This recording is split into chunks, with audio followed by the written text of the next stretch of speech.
Hey, why don't we go ahead and get started?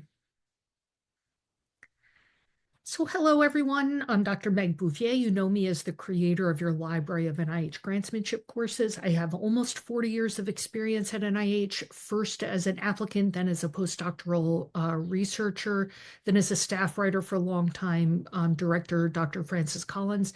And for the last almost 20 years, I've been running a company where I train applicants to write competitive applications to the National Institutes of Health. So I am here to answer your grant writing questions. So grab a cup of coffee and let's get started. So in terms of what you should be doing right now, it's June 24th. So I think a lot of you have already submitted, unless you're submitting, putting in a resubmission application, in which case I hope you're done writing and are not looking at courses in the library. If you're an early bird who's prepping for the October, November deadlines, good for you. That's my preferred timeline is for people to get right on it, and to give themselves like several months to get their applications put together. So if that's the case, hopefully you're watching chapter one of the relevant writing course. So that would be like Master the R series or Master the K series to help you kind of put in the groundwork and figure out the optimal mechanism and NOFO institute, hopefully find a program officer to have a conversation with. So in terms of what's going on at NIH right now, there's been a recent request for information from the community about providing your input concerning whether or not you think there should be a cap on the number of R01s that a researcher can be a PI on at any given time. I'm finding that my applicants are surprisingly rattled by this proposed change. And I have to say that NIH is, on and off has proposed various versions of this, either within a given institute or they've floated it institute wide. This isn't really something new. It's kind of an ongoing debate about whether it makes sense to have a lot of the money concentrated in fewer high profile labs or if there's benefit to spreading it out. It's one of the reasons that the R15 program was developed, for example, to help put research funding into the hands of groups that do not typically have a lot of federal research funding. So this is not a new debate. This is not something to like get your panties in a twist over necessarily. If you really feel strongly about it, you should definitely weigh in on the request for information. I think you have until something like the 30th to do so. If you don't have that link, I don't have it handy. If anybody has it handy, please drop it in the chat for us. It is also in our newsletter, which is going out in the next day. I think the newsletter from my company is coming out I think it's coming out tomorrow, and the link is in there. So just a couple of things to keep in mind. So I'm welcoming back my friend Emilie Clemmens. Dr. Clemmens, trained like me, trained as a scientist, and then she worked for 5 years as a scientific review officer, overseeing peer review for the congressionally directed medical research program, which is part of the U.S. Department of Defense. So that is not a portfolio that I know anything about. And for those who don't realize that different federal agencies function in vastly different ways. So just because I know something about NIH doesn't mean I know anything whatsoever about CDMRP. And I'm always looking for an expert to send my clients to have their questions answered. And happily, I now have somebody I can send them to with questions from CDMRP. So Emilie, welcome back. Thank you so much for having me, Meg. It's always exciting to come and talk about CDMRP. And if you are an NIH applicant, you can probably, not always, but probably also apply for CDMRP. So, don't miss the boat on that one.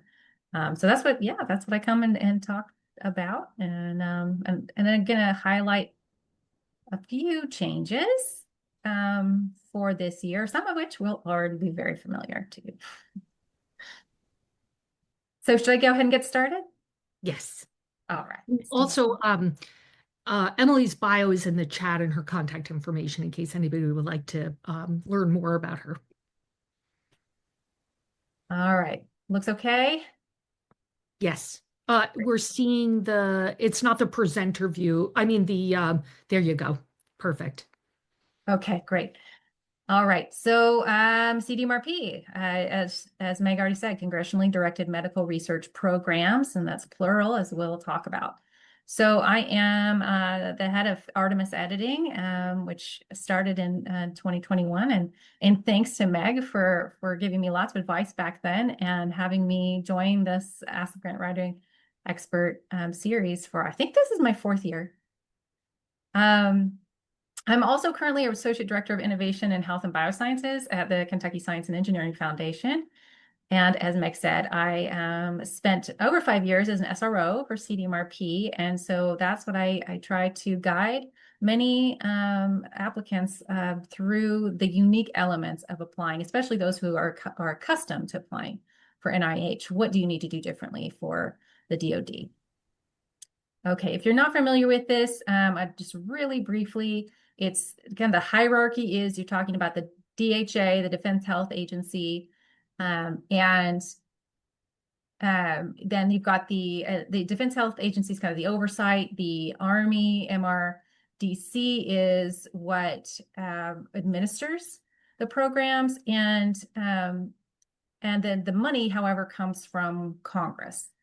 And their overarching goal, and when they started in 1992, they set this up because they were lobbied by patient advocates to fill research gaps in high impact, high risk areas. So they're not as interested in incremental work as NIH, and they're really looking for those things that can make a rapid difference in patient outcomes.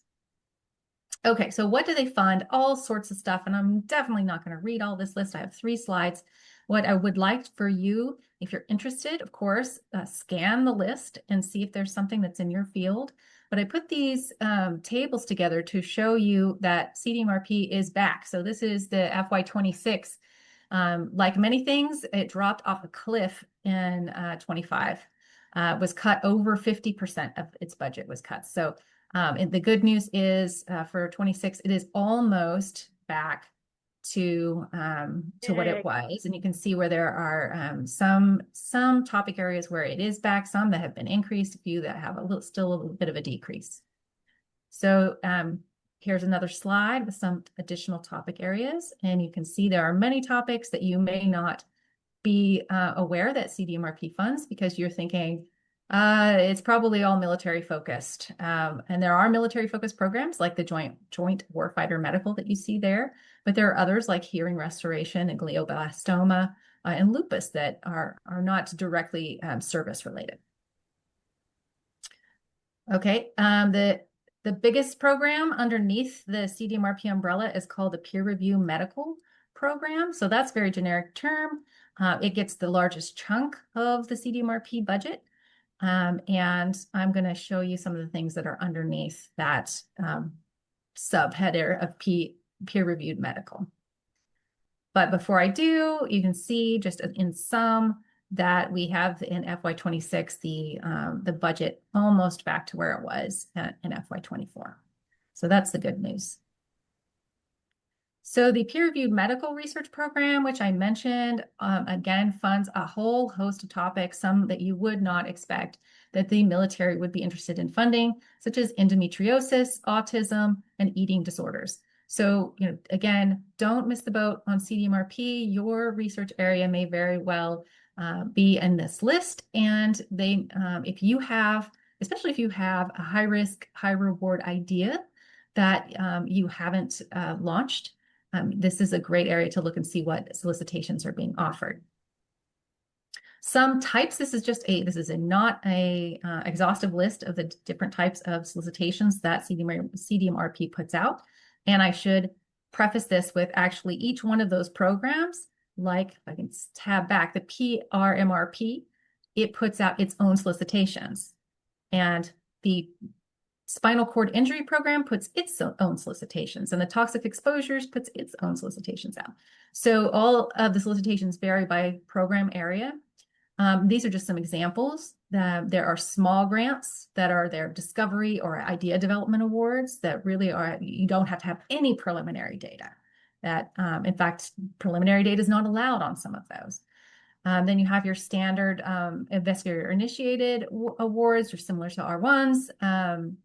And then you have ones that are more transition focused in the technology development awards. You have clinical trial awards. And then sometimes you have the very, very large awards targeted at bringing multiple groups together towards a specific end. Okay, so how is this different than NIH? Let's talk about the priorities. So CDMRP funds areas of unmet need in high impact, high risk, and high gain projects. And that's a quote from their website. The Congress decides what is going to get funded, which that might sound a little strange. So the DoD is not unilaterally making decisions about what gets funded. So I'll have some discussion of that. But the Congress is deciding the budget up front, and Congress listens to the patient advocates, the lobby groups that are attending to lobby for specific topics. And that is how Congress decides which of the programs get included in the budget. Military relevance is always on their radar, of course. They're looking at their portfolio, they're looking at their allocations.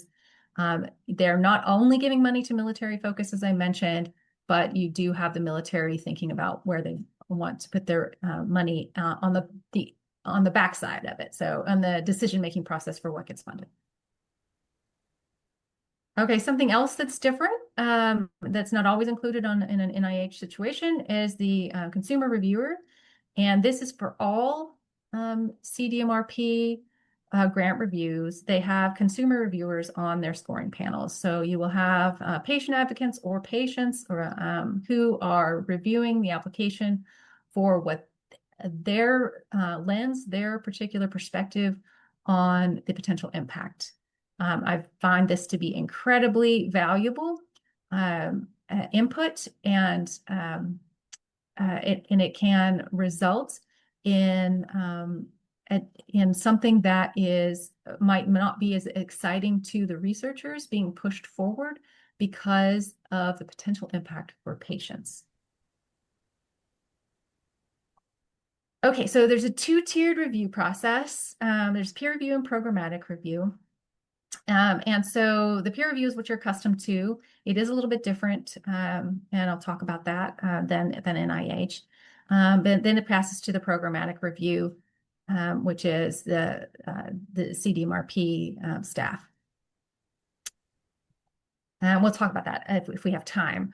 Can you talk to a program officer? This is a question I often get because, of course, in the case of NIH, we're always encouraging those conversations. It's different for CDMRP. There are program managers, they call them PMs. They can respond to inquiries sent to a central email, and but they're pretty limited in what they share. But if you have questions about what they call the solicitation, which is the program announcement, you can send those, and I cannot guarantee you get a response. But they do try to respond to questions, especially like logistical questions that they are allowed to respond to. But they don't have POs in the sense where you want to have a conversation about which program should my application be sent to? Does this match the priorities? They don't have the POs. They use SROs, or scientific review officers, which is what I had, and what I served as, rather. And we were not permitted to speak with the applicants at any point in the process. The only communication we had with applicants is we put together the summary statements that were sent out to them. And I did include a link here where you can follow updates about grant opportunities. It's a listserv link that you can subscribe to so that you know when the CDMRP applications are coming out. There's not a set, nice and neat, 3 times a year application schedule. Again, every single one of those sub-programs determines their own release and due dates. Okay, so I mentioned the peer review was different with NIH. Of course, you have your standing panels. There are no standing panels with CDMRP. It gets every review batch of applications that is reviewed requires a new recruitment of reviewers. There's no resubmission as a result, right? So if you are rejected, you still get a summary statement, but there's not, and you can submit to the next program, to the next year, if that solicitation is still offered, but you cannot resubmit your application for that particular solicitation. They typically have pre-applications and or letters of intent. It's usually one or the other. What CDMRP calls an LOI is just what it sounds like, a letter of intent. It's not peer reviewed. It just has to be submitted on time. And they use that, of course, to put together their review panel. Some solicitations, some RFPs have pre-applications, and these are peer reviewed. And so that is actual a gatekeeping mechanism.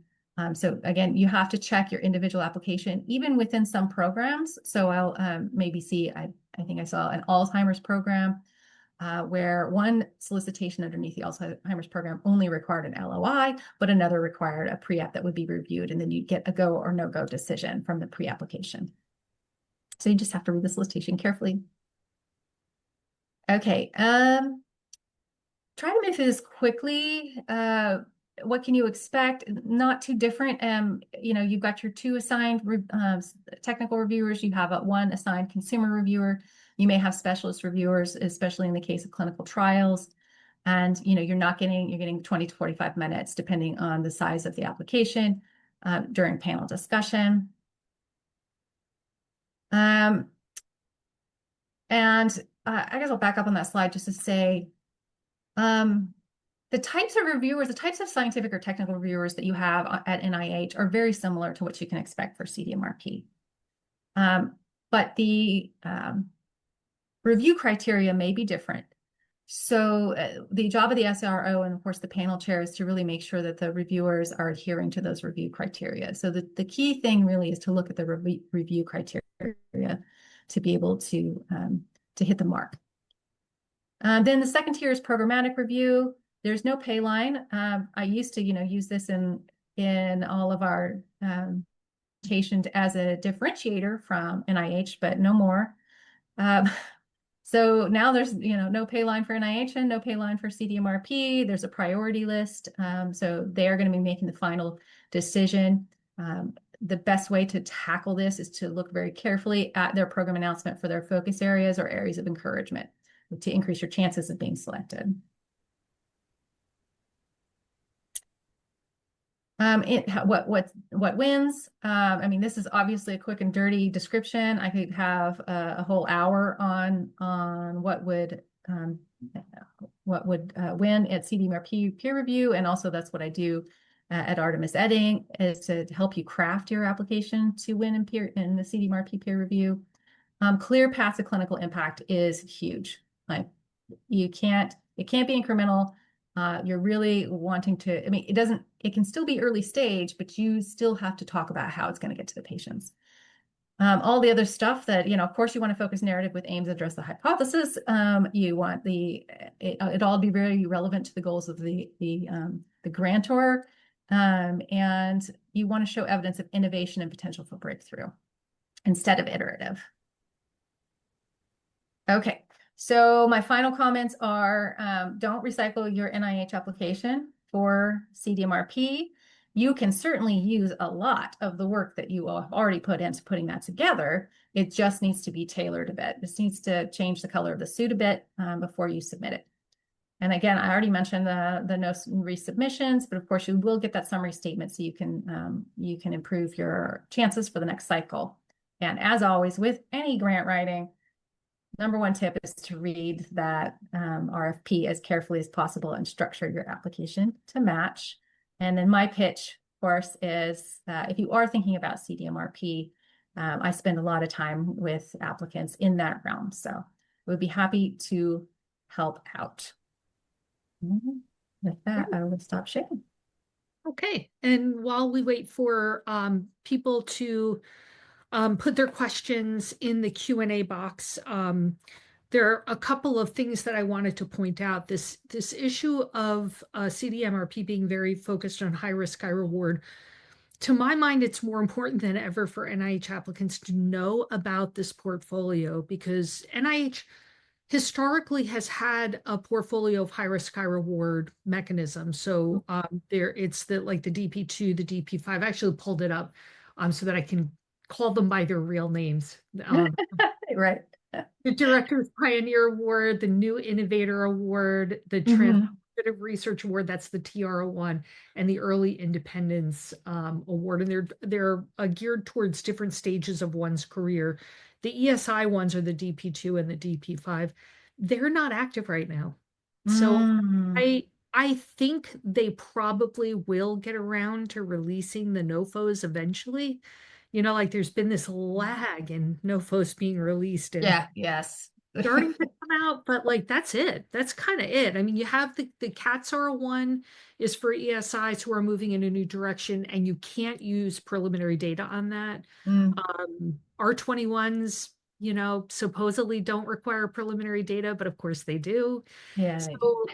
So, and NIH for decades has been accused of funding next logical steps research. So if you have something that's really kind of juicy and you want something bigger than a foundation grant, because some foundations are also not just tolerant but desirous of projects that are higher risk. Hmm. This is a bigger portfolio. These are larger award sizes along Right. the lines of what you would get at NIH. So if Yeah. you really have something high risk, high reward, like there isn't anything at NIH right now. There just isn't. That portfolio is on pause. I hope just on pause. Uh, Yeah, hopefully. But hopefully. there does seem to be a delay across many agencies for getting the solicitations out. Yeah. There are two things that I have in my head that I'm going to try to get out. I also neglected to mention, I expect this question. Yes, the CDMRP grants are going to be scrutinized for foreign influence. That's across the board for federal Yeah. grants. So, Yeah. so that's the same. Um, and oh darn it, what the second one was, but it was related to what you were talking about. The high risk, high reward. Okay, it'll come to me. Yeah. It'll I come will back. say this is another thing that people are kind of like really freaking out about the, foreign collaborator issue. And Mhm. over almost 4 decades of interacting with federal funding, that is something that is also not new. True, true, true. Yeah. Like Yeah. sometimes it's more stringent than others, but on the whole, Congress is very loath to send taxpayer dollars out of the country in any way, shape, or form. Yeah. So it's always been an uphill battle to have foreign collaborators. Sometimes it's really difficult to do it, and other times it's easier, but it's never something where the Congress is like really enthusiastic about. Yeah. So it's another one of these things where we've kind of seen this wax and wane over the years, and I'm sure, and right now it's really frowned upon. I'm sure they'll, the pendulum will swing again, and there'll be a It's time. Yeah. So absolutely. Yeah. Oh, I did think of it. So one of the complaints I often get from people who have tried CDMRP is that they're just hard to get. So why should I spend the time applying? Um, and I guess that is very true. I mean, they don't give it, depending on the program, they don't give out a ton of awards. So you're probably looking at single digit, rates of success rates. Um, but this is so DOD, whatever we're going to call it. Um, they are really looking for something specific. And if you can read between the lines in examining the solicitation and kind of get a sense of what it is they're looking for, and the DOW is always looking for specific technologies, whether, we're talking about small business or we're talking about research. And if you can sort of parse out and if you think that you're a good fit for what the DOW might be looking for, then I think it's definitely worth the effort. And that's also something that I can help with is trying to get inside the head of like what's fundable, not with any guarantees, of course. I'm not actually inside their head, but uh, but it's not a huge lift to take an NIH and switch it to a DoD. But I wouldn't do it willy-nilly. I wouldn't do it just because let's just throw something at the wall and see what sticks. I would make sure that you're really a good fit for the solicitation before you take the time. It's actually easier to go the other way around. If you find a solicitation in your portfolio, that Mm-hmm. CDMRP portfolio, where it's a good topic fit. Mm-hmm. I'm with you. Like, like there's funding lines are low in lots of places, but if you fit what they're looking for and you're doing good science, that's Mm-hmm. what it's about. Yeah, Like you can't just like show up at the door and hope that whatever you feel like doing, as long as you're doing it well, it's going to get funded because no matter what universe you're working in, whether it's foundations or any federal agency or foreign entities, whatever, you have to fit the funder. You got to fit the funder. it's But true. but NIH is, unlike other federal agencies, most of their money does go out under investigator-initiated awards, which means it's not technically tied to topic. That doesn't mean that there aren't funding priorities, but I Mm-hmm. do think that you're better off if you start with CDMRP, find a solicitation that's a really good fit for you, put the work into writing that application, writing it well. I think Mm-hmm. it's easy to take that and rejig it into an NIH application because historically it's always been true that most of the extramural funding at NIH is not tied to topic. Technically, the NOFO is not tied to topic, and it's Right. increasingly true now because there's a Yeah. move away from RFAs and topic specific calls. And the ad hoc panels that are set up in institutes, there's a move away from that to things being investigator initiated, reviewed at the Center for Scientific Review, and a little more open ended in terms of. Right. That's right. I forgot about that shift. That was a few Yeah. years ago Yeah. now. So I do think if you start with CDMRP, it Mm. wouldn't take that much to retool it and put it in to a comparable parent announcement at NIH. I think that's That's probably, great. yeah. And then take a piece of it and submit it in parallel to a foundation, especially. Absolutely. Yeah. Yeah, if you're coming up on your funding decision, on your tenure decision, it's a really good idea to shotgun in that way, to take Mm.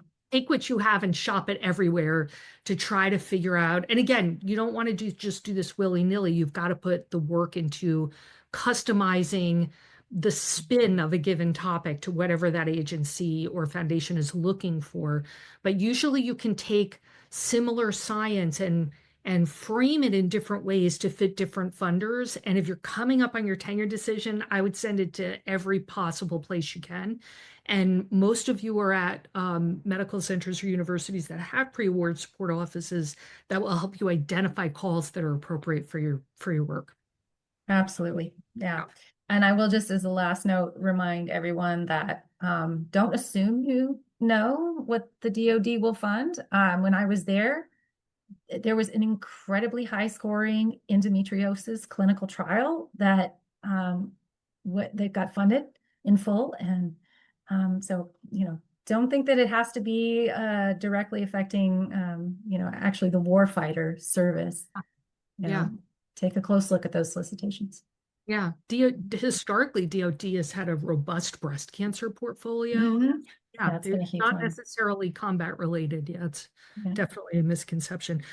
The other thing, there were a couple of other things that you spoke about. Um, Congress will fund what lobbyists encourage them to fund. Hmm. Yeah. Kind of one of these things that I also want to encourage people to do that most of, this is just a fact of life. Like Congress listens to lobbyists, they listen to voters, and you have lobbying groups, you have a lobbying office likely within your university or medical center. Hmm. And if you want to make a pitch for your research, if you're the kind of person who is willing to talk to a congress person about the importance of your research, call your lobbyist at your university and offer to do that. I know it's scary, but it really makes a difference. I mean, you'll see programs fall Yeah. off and come back. Like I think this year, tick-borne diseases came back because of the lobbyist effort to get it back on the list. Yes, You know? exactly. Yeah. Yeah. So, And I think this is true across federal agencies. I really mm, do. Certainly true at NIH, maybe not in as direct a way as CDMRP, where the topics are actually set by Congress. mhm. But I do think that what what lobbyists and taxpayers think matters. That's why NCI is by far the biggest institute at NIH, even though Right. most Americans die of heart disease. Like, Right. why isn't that institute the largest? It's because most Americans fear cancer. Yeah. It's not what they die of most often, but it's what they're most afraid of. So yeah. That's what So happens. yeah, yeah. So that those sorts of things do matter. Whether they should or not is a whole other conversation, but Yeah. they do. Um, I was really surprised when you talked about patient advocates. They're one of they're when you the review is similar at NIH, where there's like like the first level of review is the assigned reviewers, and then if you make the cut, going to the study section meeting. Mhm. Second level of review where money is awarded is actually at the program level, the extramural Yeah. program level. I was so surprised that the patient lobbyist is actually an assigned reviewer. That's Yeah. that's shocking to me. Which makes me think that in terms of grant writing, you really have to be able to explain what you're doing in lay terms in your application. Yeah. In fact, the interest of time, I didn't include it, but there is something called a lay abstract in all CDMRP applications. So you wrote both a technical abstract and a lay abstract. Your consumer reviewer, patient advocate, or patient is only going to be reading the lay abstract, Mhm. not in terms of the whole. That they're also going to be reading a few other sections related to how it's going to affect them in the clinic. Yeah, So like a transition plan.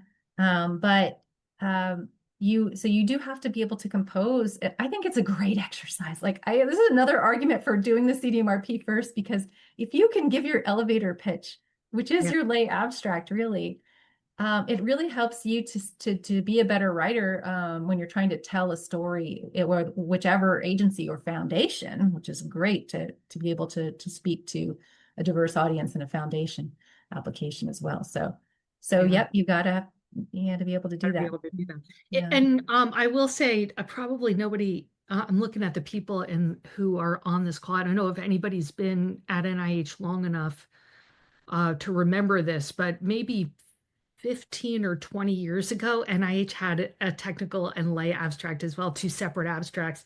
And then at some point, I forget which form set it was, they merged them into a single longer 30-line project summary, Right.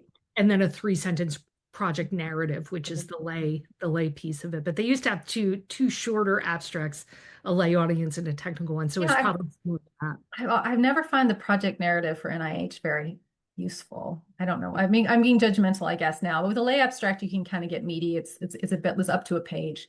Yeah. So you can actually kind of really talk to the patient about what you're trying to do and why you're trying to do it. With the project narrative, you get Yeah. this. But Yeah, yeah, the three sentences. Yeah. And you can see even the 30-line project summary it's pretty stripped down by yeah, necessity because it's in a publicly accessible database if you right. get funded. So you have to Yep. strip out all the details. There's not much you can say. You can give like lots of context and lots of impact, but you can't give lots of methods or Right. preliminary data if they're not published. We just Yep. strip that out. So yeah. You mentioned an SRO. So it sounds like SROs are the same as uh, at NIH, there are program officers and scientific review officers, and they're two very Mhm. separate things. And it Yeah. sounds like the scientific review officer is similar in both organizations. So the SRO is not an employee of NIH. They are employed by the Center for Scientific Review, and you're discouraged from having contact with applicants unless it's really absolutely necessary. And they run the study section meeting and make sure that all goes by the book and that the summary statement is prepared appropriately and that kind of thing. Yep. That sounds very similar. Yeah. So then the program officer, it sounds like there is no comparable role. Not really. I mean, there is a PM that they call them program managers for every program. So, if you're doing a endometriosis or tick-borne disease application, there is a program manager assigned to that program.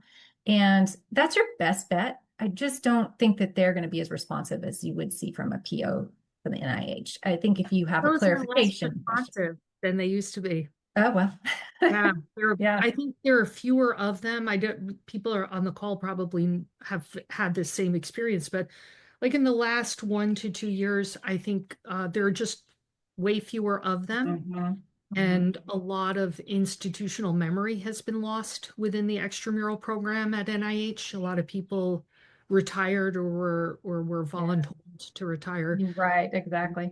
And now, like it used to be that you could find a name and an email of a program on the Yes. parent announcements, and now it's just a generic email. I noticed. I Yeah. noticed. It's very frustrating, especially with our first-time applicants when I'm used to providing a certain set of advice that I can't really provide now. So, Right, right. And yeah. even if you go to the reporter website and use Matchmaker to find a named individual who has similar projects in their portfolio, they Uh-huh. may not be there anymore. Right. So Yeah. it's tricky. It's really tricky to know how to deal with that. And combine that with the fact that there's less information being provided in summary statements. It just on the whole, applicants are getting less advising across the board from the agency at NIH, which is very frustrating. That So is frustrating. Yeah.